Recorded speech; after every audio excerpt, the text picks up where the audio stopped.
Not educational, not informational. Actually, this time I think I'm just talking to the homie Easy on this one, or some commuters, because honestly I don't really care about nobody's feedback except for Easy's.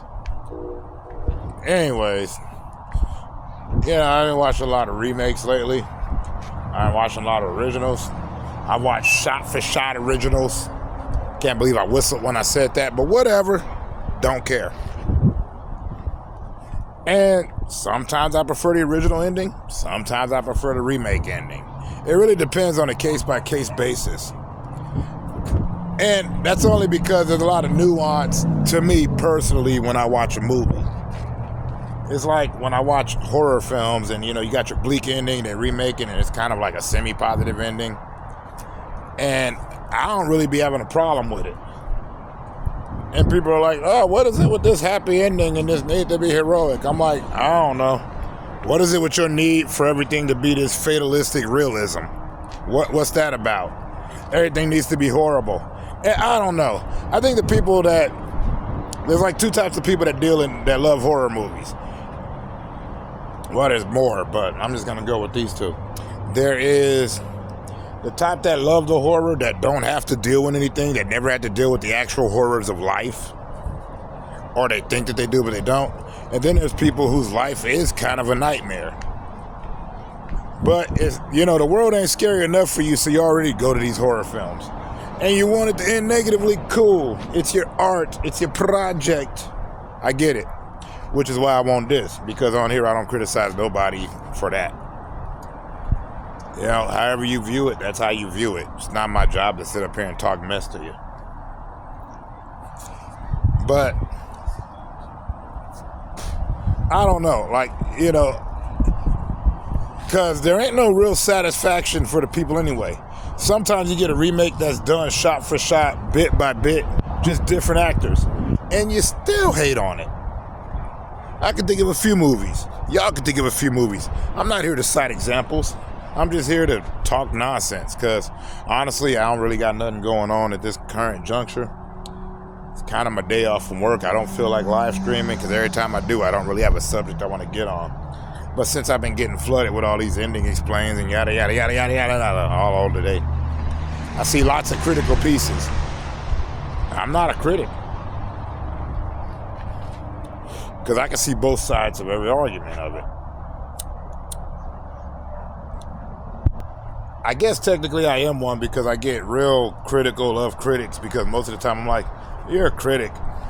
It's like, I don't know, I grew up watching a lot of critics. And this is not, I'm showing my age here, but there were no internet critics.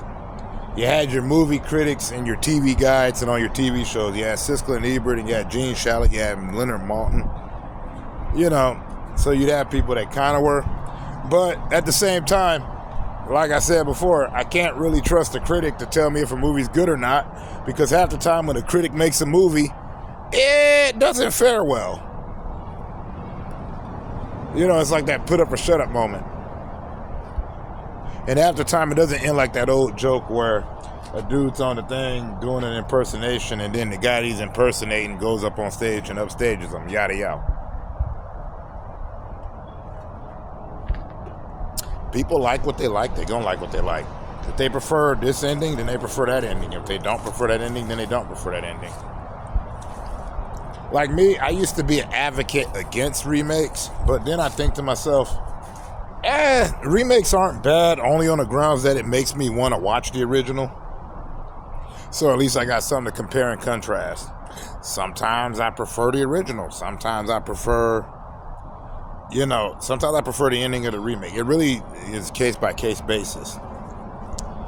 But also, I put in, I think about it how he said on that cartoon. He's like, yeah, I deal with that every day. I go to movies to be entertained. Sometimes I go to movies for my hope and my life affirmation.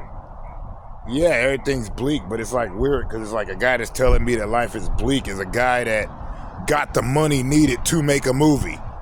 He got the money to pay off the actors and all that stuff to make a film. Once again, that's not an indictment on anything. It's just that, some people are like, it's bleak because life is bleak. Some people are like, yeah, I like happy ending because I like to think that would happen. Whether it does or doesn't, sometimes it does. In real life, you do get heroes out of regular people. But most of the time, you don't. And that's cool. And, I'm not saying this to knock out anybody's opinion or whatnot. Because like I said, this isn't educational, this isn't informational, this ain't even entertaining. Just some dude spouting off random thoughts. I got a channel and that's what I do on here, spout off random thoughts.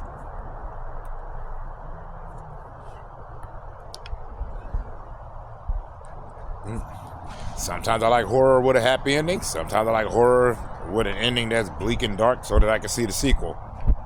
Yeah, until it gets ridiculous, which it always is. I hate when people try to find logic in a phony movie. That I will be critical of.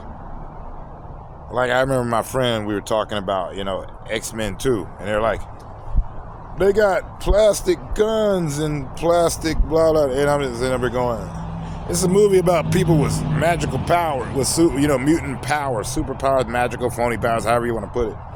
I'm like, are we really going to sit here and nitpick the realism in a movie that's written? These ain't no reality shows. Stop it. Or continue. That's your prerogative. Anyways, there's a lot better people out there to discuss this subject in a much more eloquent way. And as we all know, I am not a content creator. I'm just a dude who talks too much. So I will wish you all much love and peace out.